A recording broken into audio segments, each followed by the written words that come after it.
끝없는 사랑 날 회복시키네. 이제는 들어주고네.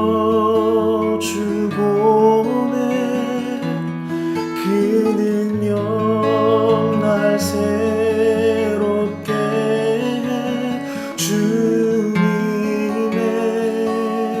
사랑 날 만지시니 내 모든 두려움 사라지네.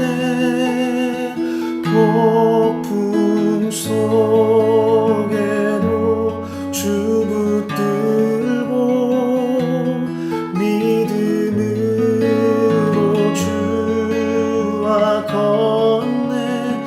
갈보리 언덕 넘어 그 어느 날 주 안에 온전케 되리. 폭풍 속에도 주 붙들고 믿음으로 주와 건네. 갈보리 언덕 넘어 그 어느 날 주 안에 온전케 되리. 주 안에 온전케 되리.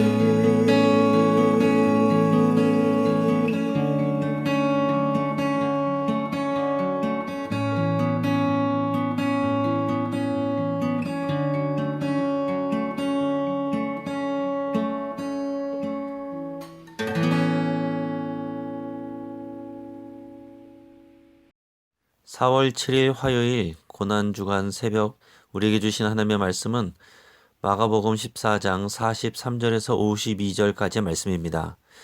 배신의 날이라는 제목으로 하나님의 은혜를 같이 나누겠습니다. 예수님이 베드로, 야고보, 요한 세 사람의 제자들과 겟세마네 동산에서 간절하게 기도하신 후에 바로 가룟 유다와 일행들이 들이닥쳤습니다. 예수님은 무장한 사람들에 의해 마치 강도에게 행하듯이 그렇게 붙잡히셨습니다. 다른 제자들은 당황했고 도망갔지만 예수님은 이 모든 과정을 준비하고 계셨습니다. 인간적으로 감당하기 어려운 슬픔과 고통의 시간이었지만 말씀과 기도를 통해 하나님의 계획에 마음의 중심을 집중하였기에 예수님은 담대하게 이 시간을 이겨내십니다. 예수님이 제자들과 얘기를 나누던 중에 가룟 유다가 등장합니다. 그는 혼자의 몸으로 오지 않고 대제사장들과 서기관들과 또 이 장로들에게서 파송된 무리들과 함께 왔습니다. 그들은 성전 경비병이었을 것입니다. 그들은 검과 몽둥이를 가지고 왔습니다. 자, 이는 중죄인을 검거하고자 하는 그런 모양새입니다. 요한복음에서는 마지막 식사 중에 가룟 유다가 자리를 뜬 것을 기록하고 있습니다. 하지만 마가복음에서는 그 내용을 싣지 않았습니다.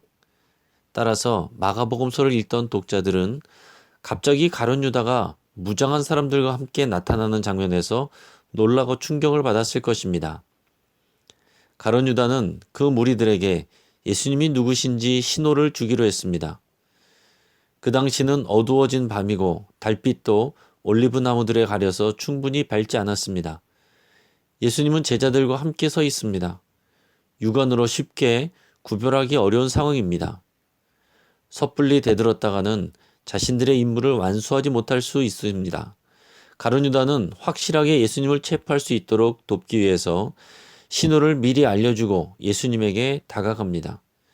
자신이 입맞춤하는 자가 예수님이라는 것을 미리 얘기해 놓았습니다. 그리고 예수님께 다가가서 다정스러운 척하며 입맞춤하고 인사했습니다. 오늘 본문 말씀 44절 45절 말씀입니다. 예수를 파는 자가 이미 그들과 군호를 짜 이르되 내가 입맞춤하는 자가 그이니 그를 잡아 단단히 끌어가라 하였는지라. 이에 와서 곧 예수께 나와 라삐어 하고 입을 맞추니. 자, 그 당시 존경하는 스승에게나 또 어른의 뺨이나 손에 입을 맞추는 것이 일반적인 관례였습니다. 유다는 예수님을 주여라고 부르지 않고 랍비여라고 불렀습니다. 예수님이 메시아시라는 것을 베드로가 고백하고 예수님이 여러 모양으로 이 제자들에게 밝혀주셨음에도 불구하고 랍비어라고 불렀다는 것은 가롯 유다 안에 예수님에 대한 올바른 지식과 믿음이 없다는 것을 보여줍니다. 겉으로는 존경과 평화의 인사를 하지만 그 속내는 배신입니다.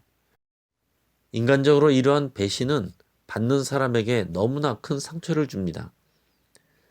이 신호를 보고 무리들이 와서 예수님을 붙잡자 제자 중에 한 사람이 칼로 대제사장의 종의 귀를 쳤습니다. 요한복음은 그가 베드로라는 것을 알려줍니다. 또 칼을 맞은 사람은 말고라는 사람이란 것도 요한복음에 기록이 됩니다. 하지만 마가복음에는 그 내용이 없습니다.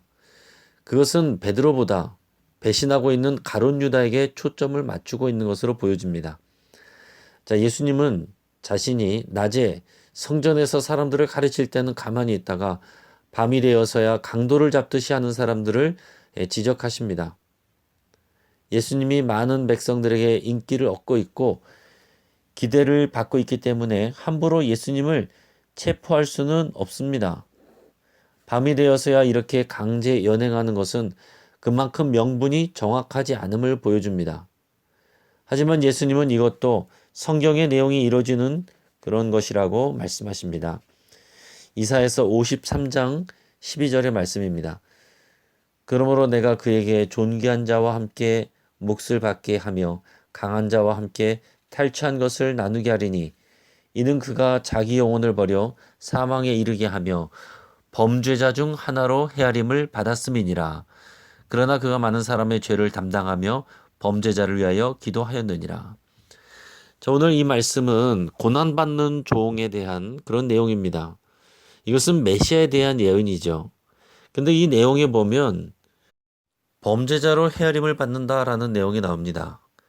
그러니까 하나님의 종이 범죄자로 그렇게 취급을 받는다는 것인데, 자, 유대인들은 메시아는 마지막 때 오는 왕으로서 모든 사람을 심판하는 분이라고 생각을 하고 있는데, 여기에 나오는 이 고난받는 종, 범죄자로 헤아림을 받는 종이 메시아일 거라고는 생각을 못하고 있었던 것이죠. 그러나 예수님은 이 말씀이 바로 오늘 성취되는 것이라고 생각하고 계신 겁니다. 가룟 유다의 입맞춤은 겉과 속이 다른 전형적인 위선의 모습입니다. 이런 가식과 위선이 교회 안에 얼마든지 있을 수 있어요. 하나님을 향한 믿음에 있어서도 그렇고 성도들을 대하는 모습에서도 나타날 수 있습니다. 겉과 속의 색깔이 다른 수박과 같은 사람이 아니라 토마토처럼 겉과 속이 같은 사람이 되기를 축복합니다. 자, 이제는 도망치는 제자들의 모습이 나옵니다. 오늘 본문의 50절 말씀을 읽겠습니다. 제자들이 다 예수를 버리고 도망하니라. 제자들은 다 예수님을 버리고 도망했습니다. 예수님을 보호하고 끝까지 지켜야 할 사람들이 신변의 위협을 느끼자 도망친 것입니다. 예수님이 정치범으로 신문받는 것입니다.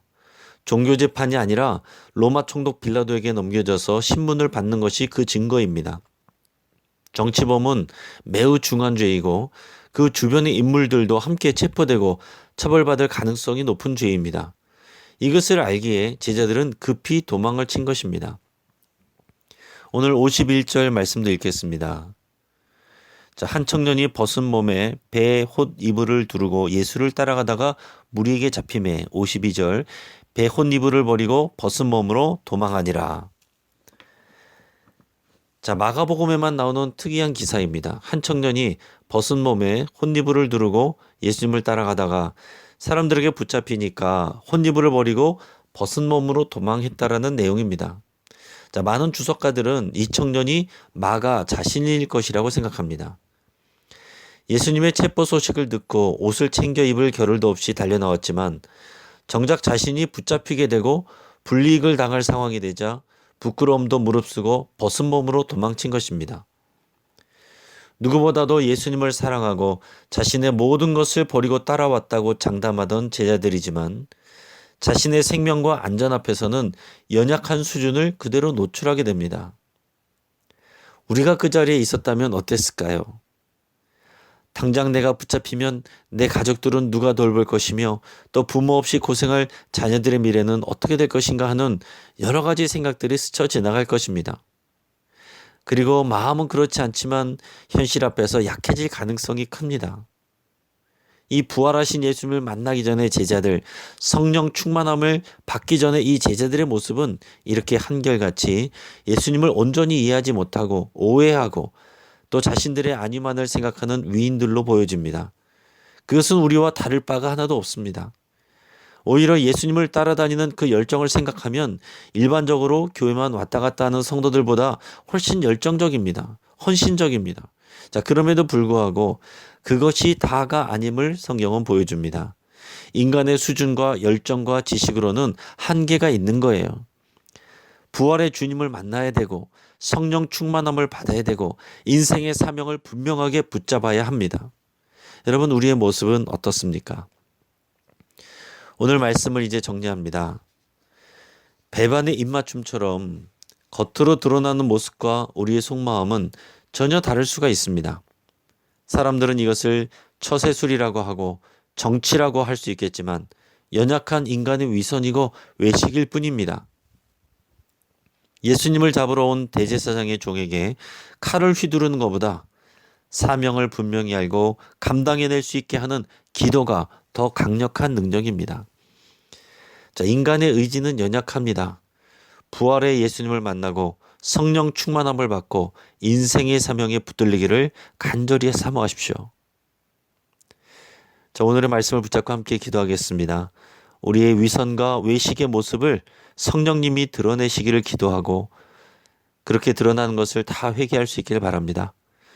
칼을 의지하는 인생이 아니라 기도를 의지하는 인생이 되기를 결단할 수 있기를 바랍니다. 우리의 연약함을 인정하고 성령 충만하여 사명을 완수하는 인생 되기를 간구하며 기도하겠습니다. 고난주간에 찬양과 함께 설교를 보내드립니다. 또 찬양과 말씀과 기도로 예수님과 더 가까워지고 예수님을 더 깊이 이해하는 시간이 될 수 있기를 기도하시기 바랍니다. 내가 연약한 것처럼 다른 사람도 연약합니다. 나에게 실망을 주고 상처를 준 사람들을 용서하기로 결단하기 바랍니다. 베트남의 안성호 선교사님, 또 돕는 송주희 이지혜 자매에게도 또 하나님께서 은혜 주시기를 해서 함께 기도하겠습니다. 베트남에도 이 코로나19 피해가 늘어났는데 안전을 지켜주시고 모든 선교사님들 또 일하는 스태프들 그곳의 성도들에게 하나님께서 성령 충만을 부어주시고 보호해 주시기를 위해서 기도하겠습니다. 코로나19로 인해서 인간의 연약함을 인정하고 부활의 예수님을 더 사모하고 기대하는 모든 성도님들이 될 수 있기를 함께 기도하겠습니다.